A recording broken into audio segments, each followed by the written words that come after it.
What? There he is.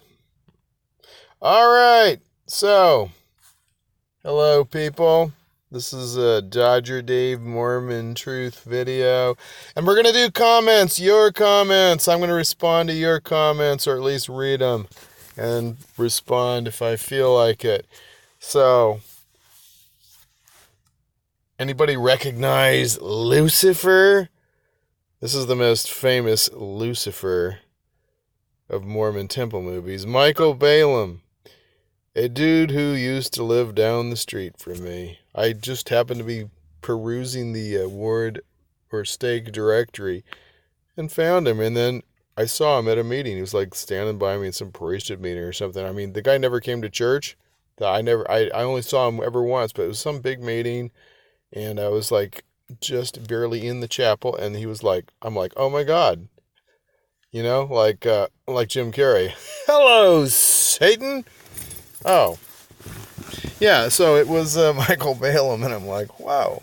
So I should have said hello and introduced myself and so forth, or tried to get him in. Anyway, would have been one of those special moments, like when I met Gordon B. Hinckley and shook his hand, or Marvin J. Ashton. Or a business partner of Bill Gates, or an international banker probably with the BIS.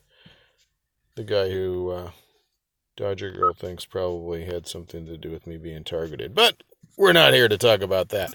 So, let's go to the comments. Without further ado, brethren, not to quote the ending of the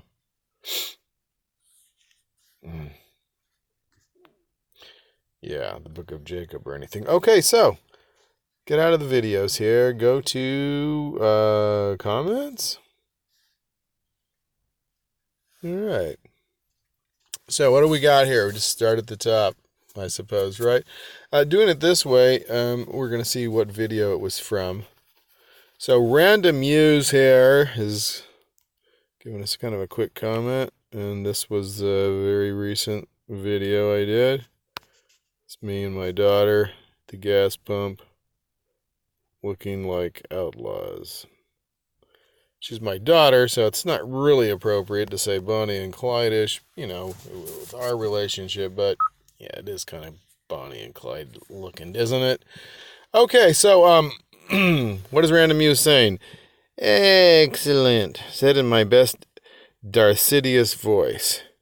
And, okay, and Random Muse, by the way, was the first person to throw money into backing this effort to expose and level the Mormon Church and to save individuals from cult mind control and its effects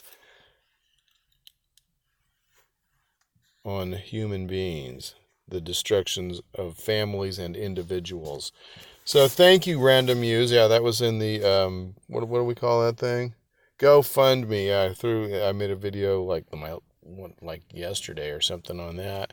And so at someone else's suggestion that we'll get to, I will do the Venmo thing. Heck, people are like playing guitars on the streets like an OB and stuff and saying, Venmo me, bro. Sorry for that horrifying noise. Next. Okay, this is on the Fun Dodger Dave Truth Videos Gospel Topics Hub thing. Okay, so this is Elder Broomhead.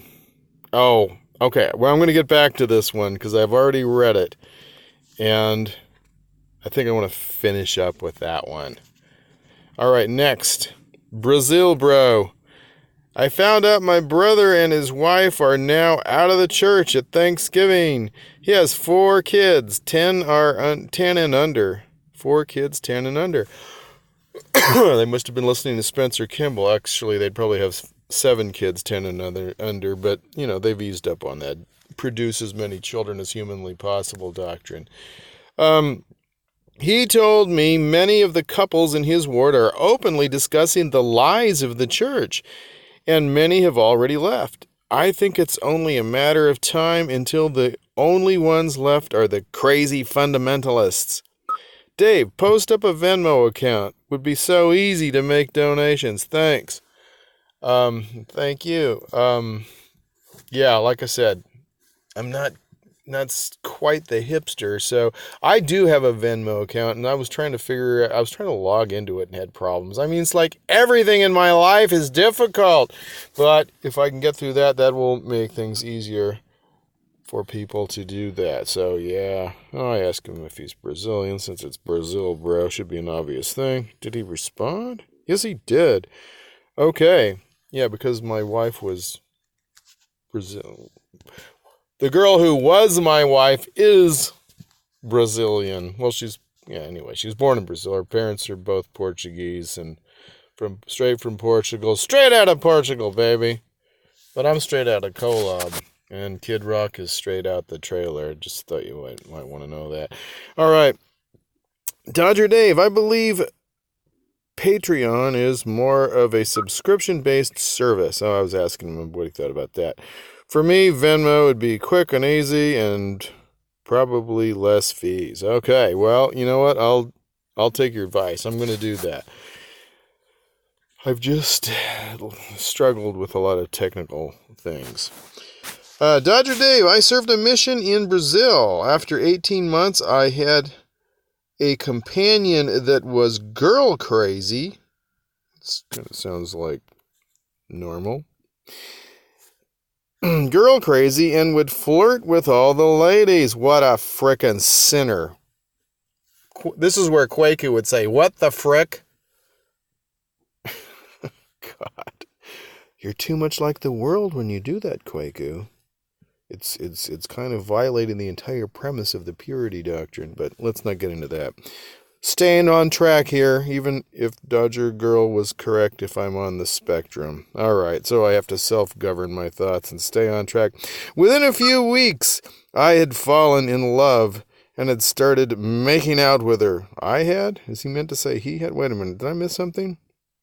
Okay, I had a companion that was girl crazy and would flirt with all the ladies. While he was hitting on a girl we were teaching, I hit it off with the girl's cousin. There we go. Within a few weeks, I had fallen in love and started making out with her, and I told my mission prez and was sent home, disfellowshipped within a few days. He told me to continue to pay tithing. Laugh out loud. A few months... You're not worthy to come to church, but your money is worthy, bitch. That's basically the attitude there. It's all green. If you're queer, send the money. You're definitely going to hell, but no telling what those tithing dollars could do for blessing your life. A few months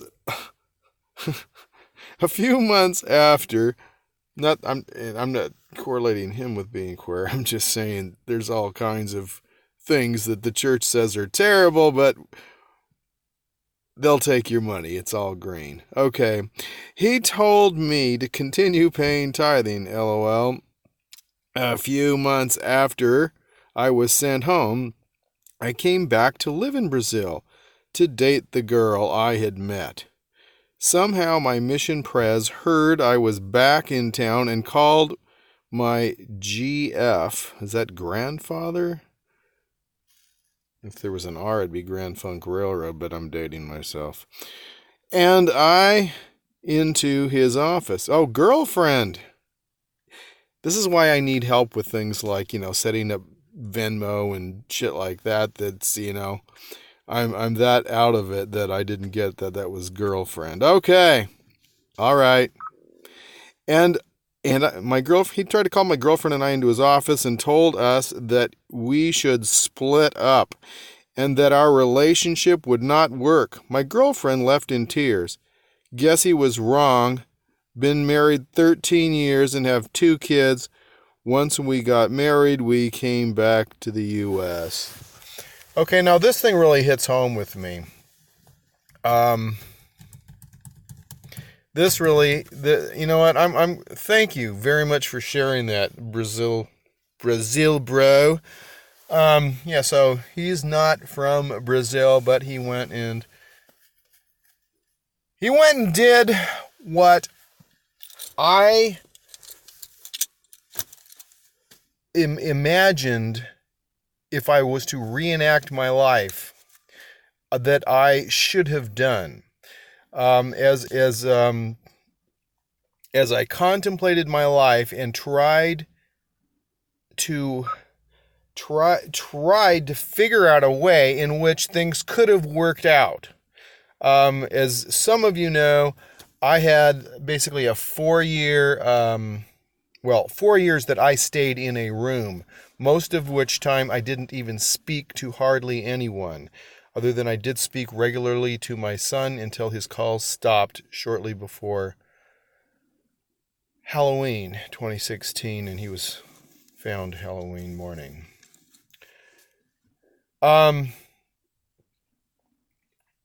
Which thing causes me to cry every day of my life, probably, including this morning. So, where was I? I'm going to have to pause this. Okay, so yeah, I had my complete nervous system breakdown after the amount of stress that I went through for years. Following the prophet Spencer W. Kimball telling us do nothing, do not delay the breeding, the production of childbearing for a moment. As soon as you get married, pump out the kids as fast as you can inseminate your wife, and do not do anything to limit the size of your family. This is found in an essay basically from President Spencer Willie Kimball entitled, I believe, John and Mary, and then was put into his book Marriage, which I was given, or we were given, me and my first wife, the Queen of the Job's Daughters, from which in other words means that was accompanied by associating with her evil Freemason dad. We didn't, he and I never hit it off. I tried to give him that hippie handshake when we met, as he said. Anyway,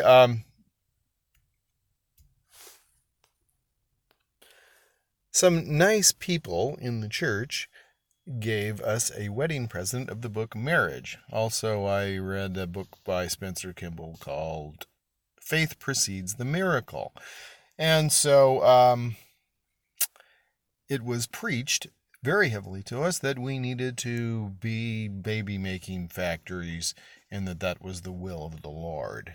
And from what I understand now, they've kind of backed off that maximum production position. They might have noticed criticism from people who are reasonable and noticed that there's tons of bankruptcies and foreclosures and, depressed women in Utah, that kind of thing. All right, so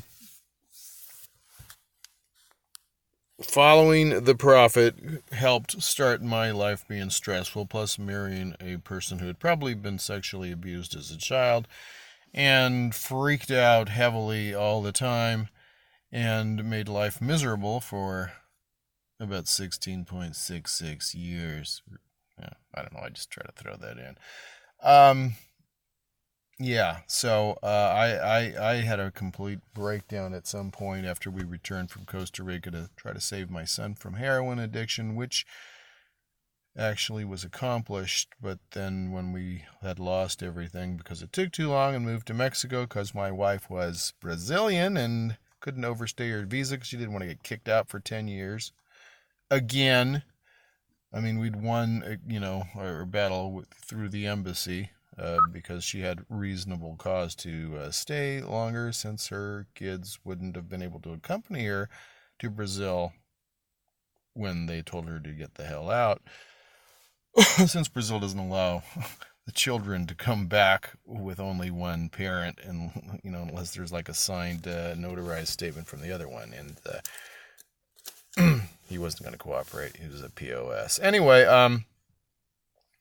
not saying that made him a POS. He just happened to be a POS. So I had my breakdown, and during that time, I went over and, you know, my wife left. She took the kids. I had never seen my son again. It's been 6 years.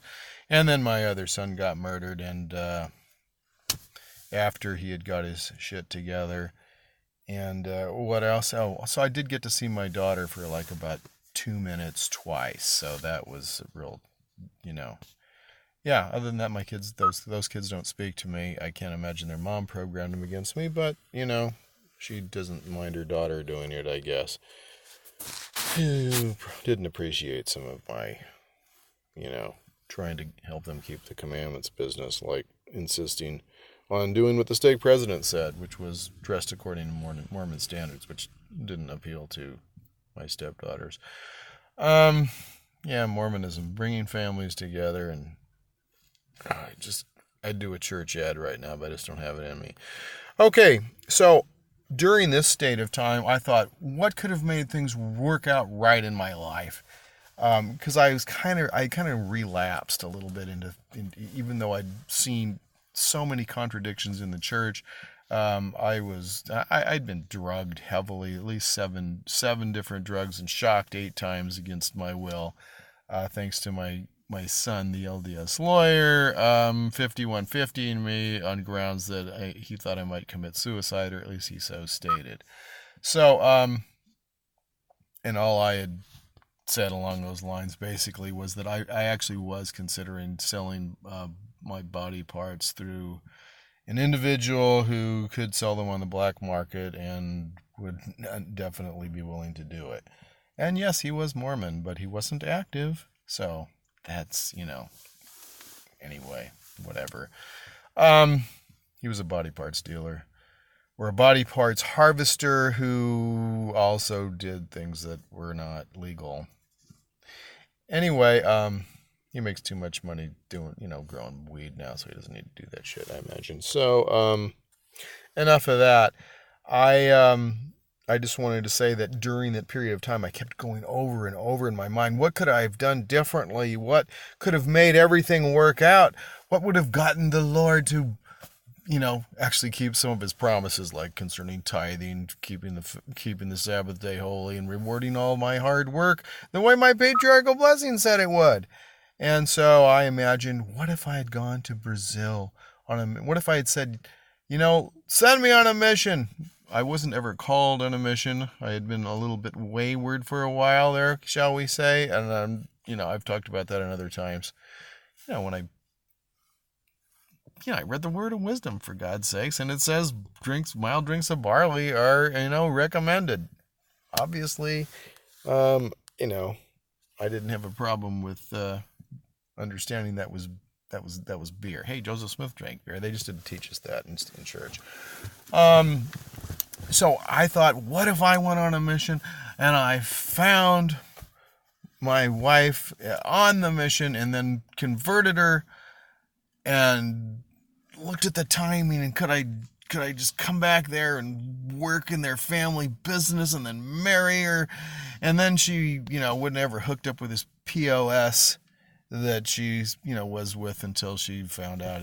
Actually, she more than found out he was two-timing her. He knocked up some lady, and then refused to stop the relationship with this lady. Yeah, I don't know. The whole thing's fucking crazy, but I mean, hey, she made a baby blanket for the woman's child that her ex-husband was cheating on, who was then her husband. I don't know.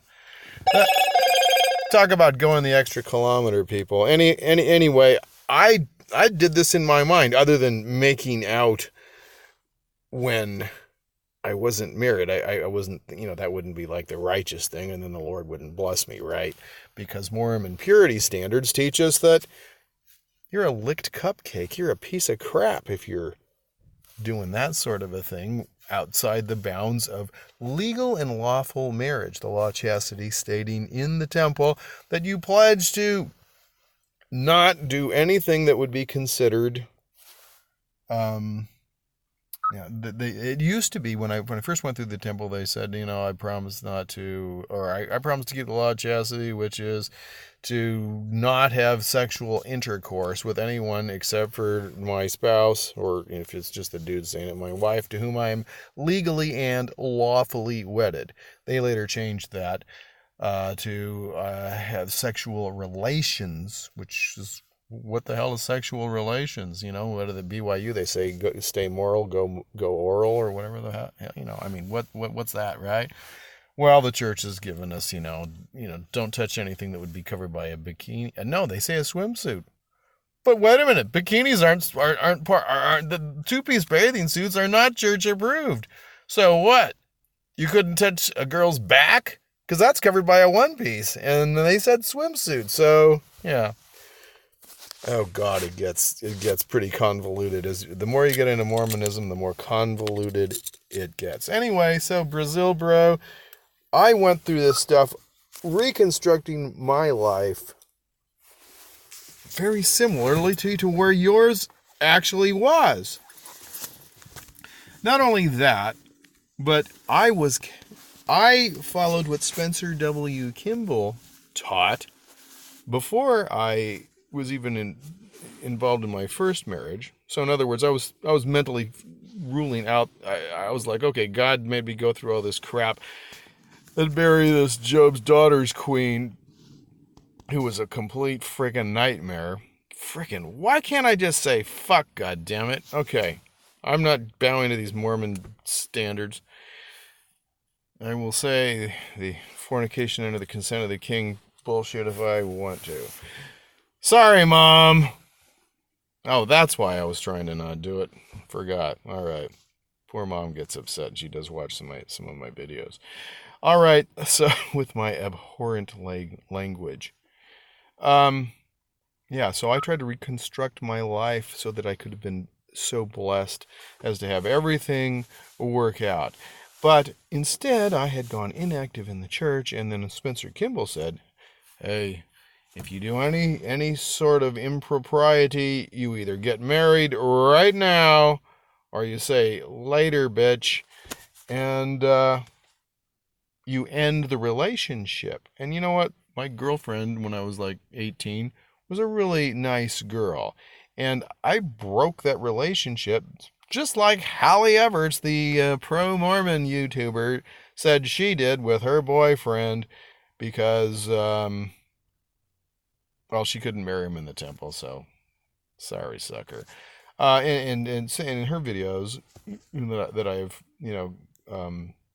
commented on in the past, she lamented her choice in that instance, feeling that she had a perfectly good relationship, but Mormon purity standards, which demonize any sort of sexual activity outside of something licensed by the state.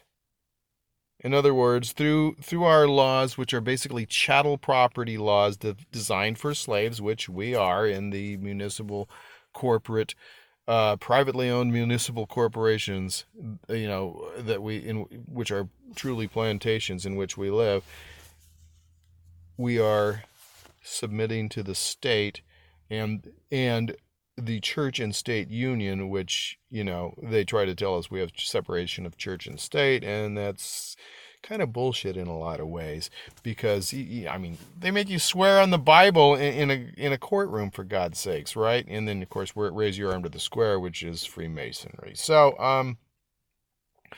and of course, you are forswearing yourself. You're swearing upon the Bible, and what, James chapter 5 and Matthew chapter 5 both tell you not to do anything like that. So ironic that you're swearing on a book that says not to do that shit, right? Amazing. Okay, anyway, thanks for all the inspiration, Brazil, bro. Thanks for sharing that personal stuff. That really provoked me to share some things that have gone through my tormented mind. Because I'm an apostate, I'm tormented from my wickedness, right? No, that's not it at all. The church is freaking fucking tormented me and other people. Not because most of the people in California are bad. Most of them are actually pretty good folks. And I was thinking of this other video I was going to do and thinking what nice friends I have or and have had, in the church. So, I didn't ditch the church because I was offended or anything like that, or just wanted to go out and, have sex randomly with all kinds of different people or girls. Only girls, I'm not pulling a Jimmy Snow here. But no, none of that was the case. It wasn't so I could drink beer. It wasn't so I could surf on the holy fucking Sabbath day. Oh, I'm going to try to stay under the 40 fuck limit, Lewis Black, so I don't have to go to, a different venue like you did. You're whatever. Okay. Should we get to the next comment?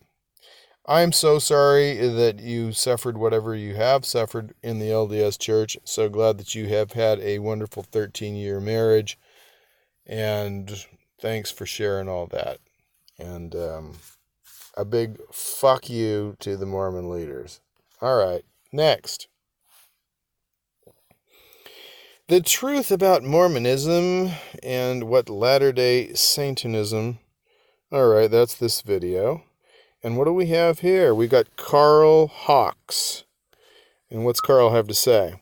The switch from Nephi to Moroni, what he's talking about is Joseph Smith and Oliver Cowdery published the church history in the Times and Seasons over a period of time. And one of the stories, well, there was no first visions, just so you know, in case you haven't figured that one out yet or heard about that at that time. So in 1835, they weren't talking about any first vision. They were saying, okay, well, here's how I started, doing my stuff related to this religion. 1823, I was praying to know if God existed or if a supreme being existed, I believe is the wording that we find in there, or very close to it.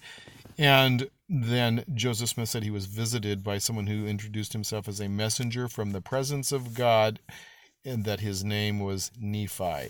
So that got changed to Moroni by what it looks like Orson Pratt changed that.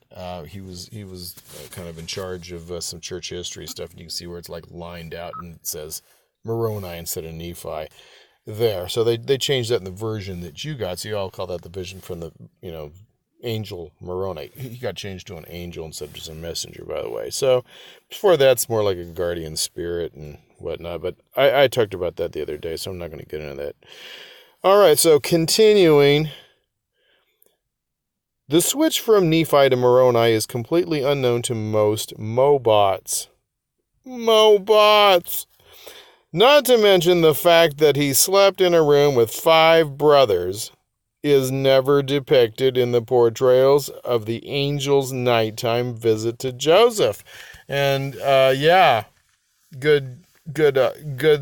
Thanks for sharing that, Carl. Yeah, and I actually have seen some pictures, but they show ain't in the ensign of Joseph Smith squeezed in between 2 of his bros, and then so like he was in the bed with 2 other dudes, and then his other brothers were 2 of them in another bed. They're like 2 beds. It was a 3-bedroom house, folks. It wasn't your standard rambler, as they call them, I believe, in Utah. They're a lot bigger than some of our average tract homes in California. But no, it was a very humble home for this wonderful spiritualist family. And so, yeah, I think I suggested that he may have slipped some ketamine and Vicks NyQuil on his brothers, just being led by the Spirit, because he could just sense that he was going to be visited by this messenger who might otherwise, wake up his brothers if he was talking to them like all night, right? I mean, at that age, they don't have prostate issues, but they might get up at least once to go to the bathroom. Okay. Thank you, Carl. Yes, you got some love on that. Hey, if I don't hit the love button, don't freak out, people. I try to do that. I try to distribute them wisely. And sometimes some people probably feel left out. And I hit likes on just about all of them, even if you disagree with me, as long as I think you're being honest. Okay, take your vitamins. Oh, who is this? This is David Norman, DJ Norman. Take your vitamins, a.k.a. vitamin K, meaning ketamine, not real vitamin K, which is a coagulant. And so you wouldn't want to put that in someone's drink if you're going to slit their throat. Take your vitamins, a.k.a. your vitamin K. Ketamine is the cure for unpleasant memories.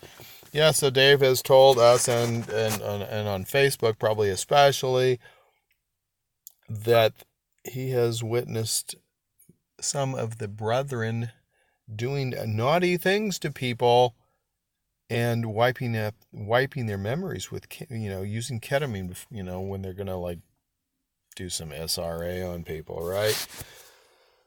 Whew. Yeah. Most people, it's too mind-blowing for people that are active Mormons, or most people, to really realize how evil some of these guys at the top are. And, even in middle management that are part of the generational Satanist families in the church. Or otherwise in the pedophilia network linked with, their brethren that may or may not be in other religious, human farming activity, like in the Roman Catholic Church or the J-Dubs or something. I mean, the pedophile network that the brethren are involved with, that Russell Nelson is trying to avoid testifying regarding his son-in-law's activity in Bountiful, where apparently he and Rusty Nail's daughter took over for him, according to some folks in the pedophile ring there. Yeah. Why wouldn't he cooperate? Come on. He's a servant of the Lord. The truth about Mormonism and Latter-day Satanism. Again, I got a lot of comments on this video. Beware of Pepe the Toad. I feel lucky to have found you in the interweb maze. Says Saucy Flash. Thank you, Saucy Flash. All right. What do we got here? Rice. I got to read this one from Rice. Then we're going to go back and hit Brother Jake. And, random use. There you are again. Oh, we already read that. No? Yes. No. I'll do that one too. Okay, just because I will. Okay, so Rice says, just thought of this today. Those brass plates were so important.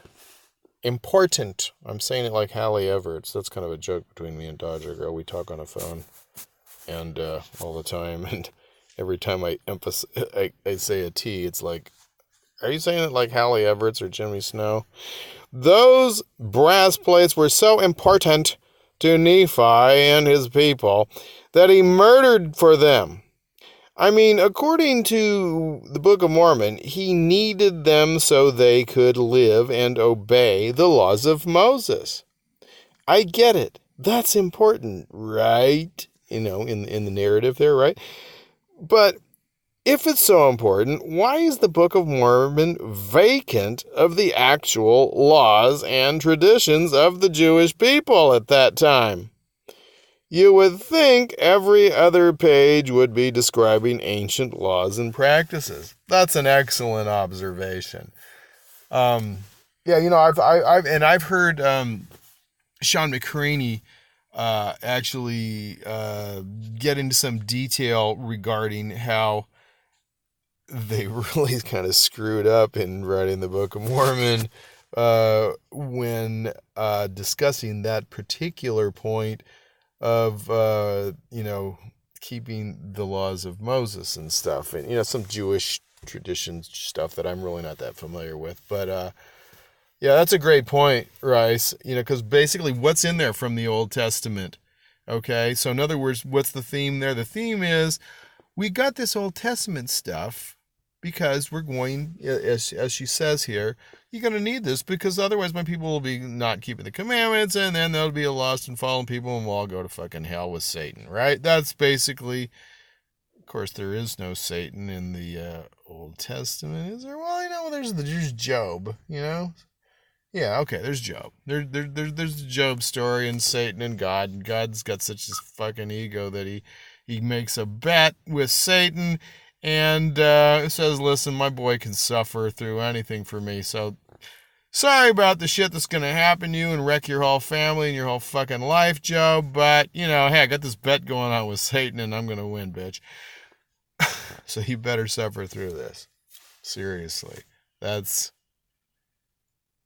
one of the things that made me feel like I could not trust God.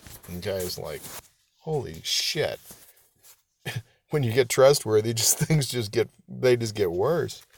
All right, so so the narrative there is that you got to have this stuff to keep the commandments, and then like Rice is saying, there's not a damn thing in there from from the books of Moses. They don't have Genesis, whatever, Exodus, Deuteronomy, Leviticus. And those last ones, Deuteronomy and Leviticus, Deuteronomy, whatever, they've got like a lot of this law of Moses stuff. You got like the 10 Commandments and shit in Exodus, but none of that's in there. Thank you. Yeah, none of that shit's in there. Oh, God, this person's so fucking annoying. So, or sending me their fucking Republican shit. Okay. They're all pro-Trump and shit. Okay, I'm not a Democrat. I'm just saying whoever's in the Oval Offices, no matter what party they're in, they're pretty consistently a piece of shit.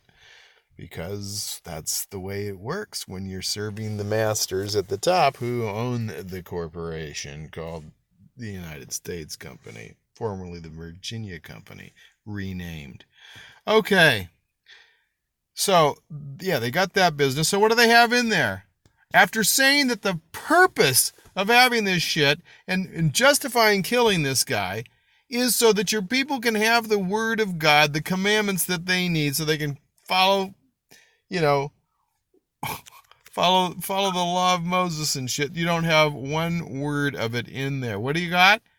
You got a bunch of stuff from Isaiah, which is designed to make you feel like the Lamanites, are that we now, know don't even fucking exist. But, in other words, the seed of Lehi, they're being referred to, with Nephi's commentary, fictional character, with Nephi, and they're commenting on what we've got in Isaiah. We're taking these Jewish prophecies and then saying, okay, this is all about America. All right. And I will tell you, the worldwide, Herbert W. what the heck. God, I held off there on an F-bomb, didn't I? Who was the head of the Worldwide Church of God. They used to be kind of big on television. I think they kind of got overshadowed by, like, I don't know, Jimmy Swaggart, Donnie Swaggart, all those guys, right? But they used to be on there, and this guy was kind of interesting. I actually watched him once in a while, way back in the day, and I ordered a book that he wrote, basically, that was in line with this business that, that Isaiah was prophesying about America. And so, so we've got the Lamanites they are the remnant of Jacob being spoken of, here. And so in the Book of Mormon, the remnant of Jacob, which in other words now the seed of Lehi, which happened to be the Lamanites, the one who were cursed to have a tan, so that the Nephites wouldn't mix with them, because, who wants to make out with somebody that's got a tan, right? So, because it makes you so fucking inferior. I mean, obviously, that's basically the assumption that's written into the Book of Mormon, saying, these people were cursed because of their wickedness, so what could God do to them to make them repugnant, repulsive to the Nephites? So, well, give them a tan, for God's sakes. Give them a tan, and that's who we had left. And so these prophecies say that they're going to be like young lions in the midst of the people living in the United States. Okay, it doesn't say United States. It says the Gentiles. And when we're talking about the Gentiles, we're usually, in this case, inferencing that we're talking about Northern Europeans colonizing pretty much the United States, because that's where Columbus came, right? Oh no, he didn't. Maybe he landed in Florida once, but other than that, he's like hanging out, in Cuba and Costa Rica and shit like that, right? So the Book of Mormon, looking a little inaccurate there. And almost, to me, it makes it look like Columbus came to New England, right? But, I'm not going to, I'll work on that one another time. I think I already have. So, I might get some flack on that one. But that's the impression that I got, especially when he's talking about chapter 13, First Nephi chapter 13, and they're at war with the British, basically, is what it's describing. And, right there in the same chapter, it's like, the Holy Ghost came to this man among the Gentiles, and he came across the waters by the inspiration of the Holy Spirit. And that was Columbus. He was inspired by the Holy Spirit. And of course, and then we justify basically the massacring of the Native Americans in that. Because what the hell? They're wicked. They're dwindling in unbelief. Not their fault. Their parents were all goddamn pagans, but tough shit. God's going to waste most of you, 90% of you possibly, between, Cortez and Columbus and smallpox and VD and shit. But he's going to have mercy on you. Some of you bitches are going to get to live on reservations in some of the finest land in America. Except it's pretty much the shithole of America where they put the Indians. So anyway, all this is being justified in the amplifying of the manifest destiny doctrine upon which this British colonial imperialism is made to be divine to the minds of the American people. It's all, the more you read the Book of Mormon and the history, and you compare it with facts, just as Rice is doing here, the more you go, you know what? This is a bunch of shit. It's historically wrong and self-contradictory, and they made some really stupid mistakes. Like she's pointing out here, that the justification for killing the dude is to make sure you got the law of Moses, and then they don't put a goddamn word in of it. It's all basically prophecies of Isaiah, which are basically being emphasized to prove to our minds that the Book of Mormon must be true, because it's telling us the origin of the American Indians. Joseph Smith was told by the angel, by the messenger, Nephi, now changed to Moroni, that his people were the primary ancestors of the American Indians, which thing was put in the Book of Mormon because Joseph's, and I'm talking about in chapter or the book summary thing, right? In the introduction of the Book of Mormon, because the angel told him that. So when they took that out, when DNA evidence showed that basically was a bunch of shit, since 99.4% of the Native Americans tested from all these tribes show they originated from Siberia about 9,000 years before Adam became the first flesh on the earth in Missouri as a white dude in Missouri as the first flesh on earth, the first man also. Reference Joseph Smith translation of the Bible, canonized in LDS Scripture in the Pearl of Great Price as the Book of Moses. That's right. That's right. You need more than a spoonful of sugar to swallow this shit, Mormons. It's mental gymnastics like on steroids. Okay. Thanks for the comment, Rice. Yeah, I gave you some love. Okay. All right. So, yeah, I'm going to hit random muse one more time here. Yeah, I'm ass kissing. Random muse gave me a donation, for God's sakes. All right. So, I think this is in order, don't you? Nephi, Moroni.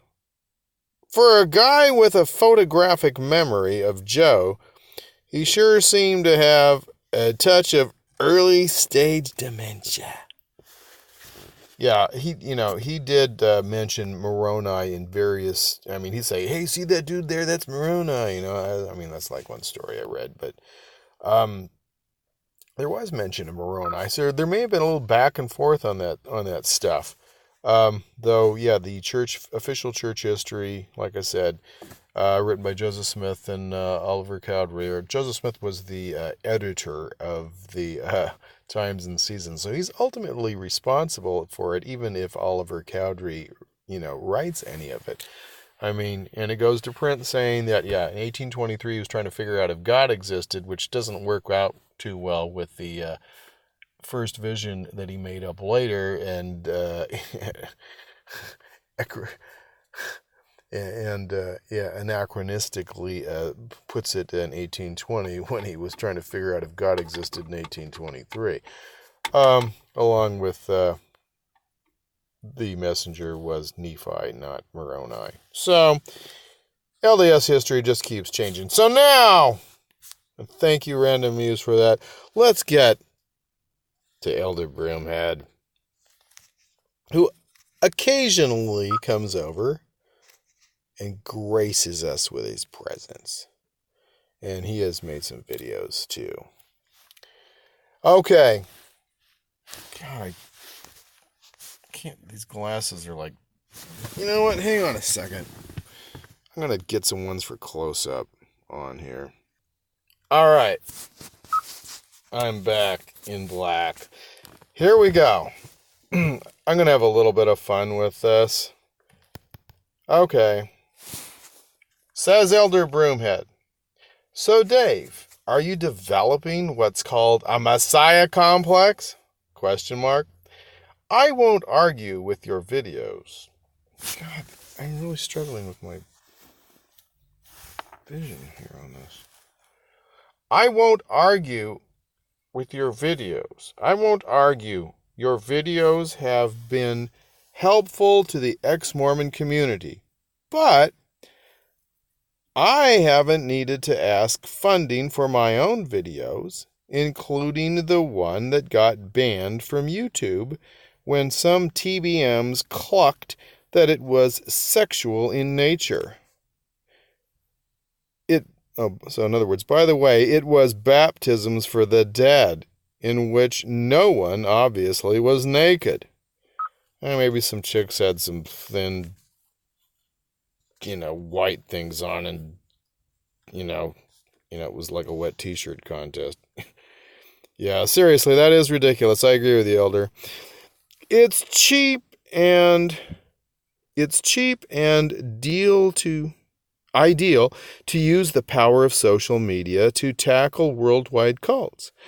If you use the power wisely, much like when Obi-Wan advised Luke Skywalker. Anyway, as you can see, I gave him a like and some love. Okay, so, I don't know how many videos Elder Broomhead has done, but I do remember in the past I have looked at something, and I was favorably impressed. I just can't remember. I don't remember a lot of specifics regarding it, but go check him out.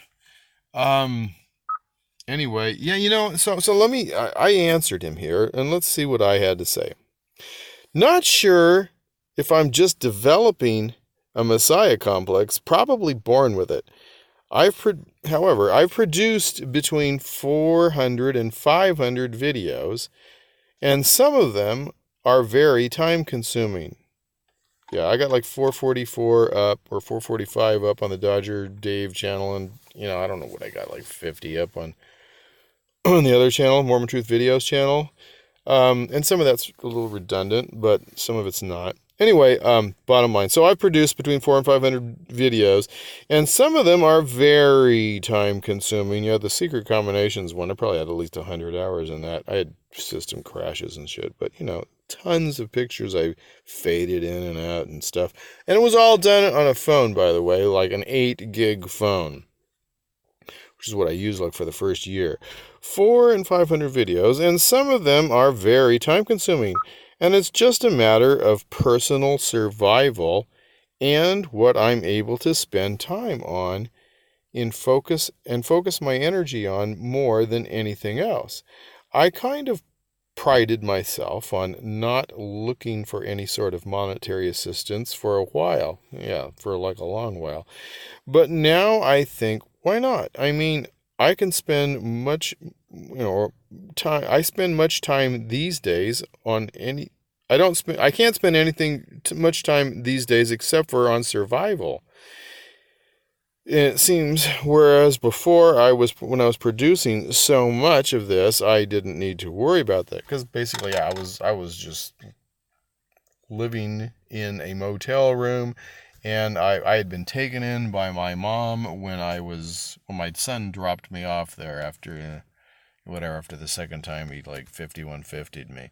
So yeah, I stayed under the sheets if human beings came in. And my mom had home teachers come in. I never had any home teachers come to me. I had a psychologist come to me from the church because the bishop offered. My mom was trying to figure out if there's anything that she could do to help me, because I didn't talk to people. Because basically I didn't feel like I could face anyone. I felt like a complete failure, and I had a complete nervous breakdown. My sympathetic nervous system was way overtaxed for way too many years. And that kind of screws up your vagus nerve and blah, blah, blah. I mean, there was a lot to it, but I don't want to oversimplify. But yeah, and I hated myself. I felt like I failed my family because I couldn't support them after I went down the tubes. And, so the wife left, took the kids, and I've pretty much never seen them again, other than that one little exception for a few minutes. Yeah, it's great. It's horrendous. Because I'm like the ultimate family-centered guy, and basically my whole world collapsed. And then, of course, my son gets killed, murdered for, whatever it's staged to make it look like he committed suicide, but that obviously wasn't the case with the evidence.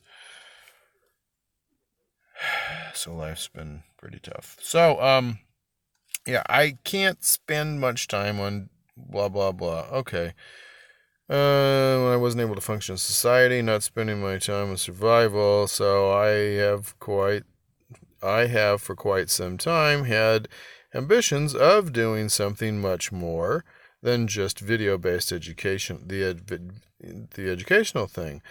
I'm doing and actually creating an organization that is actively involved in, not only supporting and strengthening people, who are leaving the church or need to leave the church or have left the church, etc., for individual purposes, but also actually for organizing efforts to bring down the LDS Church totally and completely. So anyway, so I'm saying, Elder Broomhead, I think nurturing my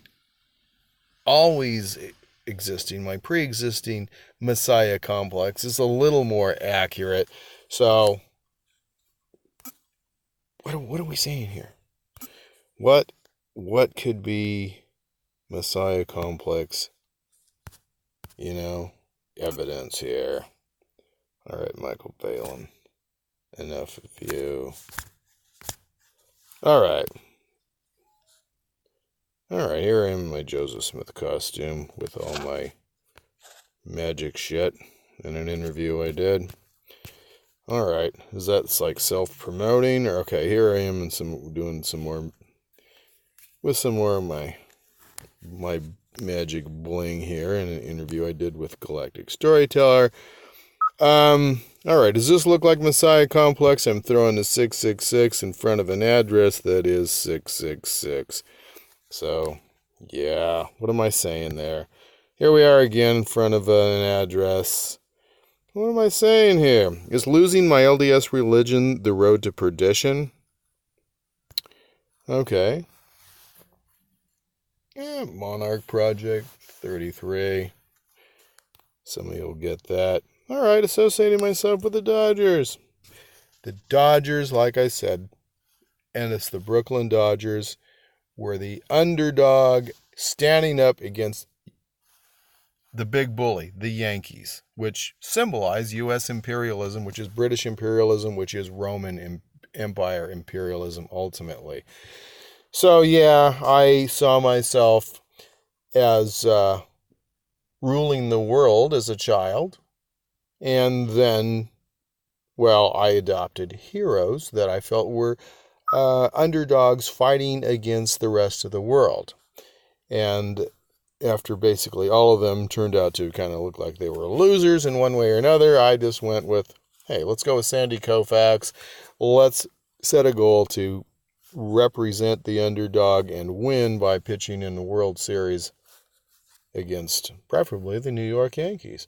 And so the Dodgers, the Brooklyn Dodgers, became the LA Dodgers, and I grew up in East LA County for a while. All right. All right. I'm going to end with playing a little bit of that video. All right. Messiah Complex. Standing for good means standing against the LDS Church. Yes. So, Andre Agassi said image is everything, and I'm promoting that right here.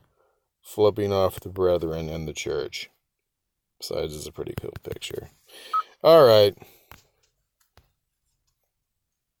What else? What else could be... I don't know. What do you think, people? Messiah Complex. Now, here they're all bowing down, but they're not facing me.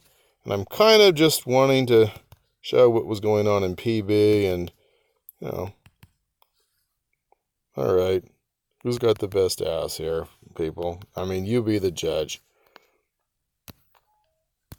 I mean, some of you people were a little bit unkind to somebody, some gal with a rather large posterior one of these days. And, I don't know. Yeah, it might be a Jude, and that's not cool. Okay, so, personal vote right here. But what if they were all bowing down to me? No, that's not what this was about, but that would probably go with the Messiah Complex. Now, here we go. This is another good Messiah Complex. 888, that represents infinity, of course. There I am once again, throwing the sixes. And here with my daughter, same thing. So, yes, I stand against the evil of the Roman-invented Jesus Christ, in whose name murder has taken place over and over again, whether it's the Inquisition, whether it's burning of the ladies there in Salem, whether it's what's going on in the Middle East right now, you know, the U.S. reign of terror in the Middle East, the genocide that's occurring all over the world. I stand against the Christian and the Abrahamic religions, all of them, Judaism, Islam, and Christianity, and its offshoots, their offshoots like Mormonism. They're all mind control cults. They all screw you over and are the impetus for a lot of warfare and the ruin of families through the indoctrination of people with Christian belief systems, that you're a piece of shit if you don't follow this Jesus guy, whom the Flavian dynasty obviously invented as an allegorical representation of Titus Flavius. I recommend everybody read a book that I've read the summary of and am a complete fucking hypocrite for not having yet read, called Caesar's Messiah. I also recommend listening to Dr. Richard Carrier and even Aaron Ra. You know, Richard Carrier's got some great content on the historical aspects, you know, what was going on in the Roman Empire. And, you know, the New Testament is not an historical document any more than the Book of Mormon is. Just because Jerusalem exists, folks, doesn't mean that the fairy tales in it are true. All right. Yeah, so in this Bonnie and Clyde looking thing here with me and my daughter, with the 666 behind me on the gas pump, I am definitely promoting an image that is Messiah complex compliant. And here, once again, we see it mixed with the magical 1333, standing for, of course, multiple things, including the councils of 13 and 33. Anyway, sure, I know it's an Illuminati thing here, but I believe in 666 because I'm against the Roman Empire. Whether it's Mormon, whether it's Christian, or any other of the Abrahamic cults, I'm against it. I stand for freedom and individuality.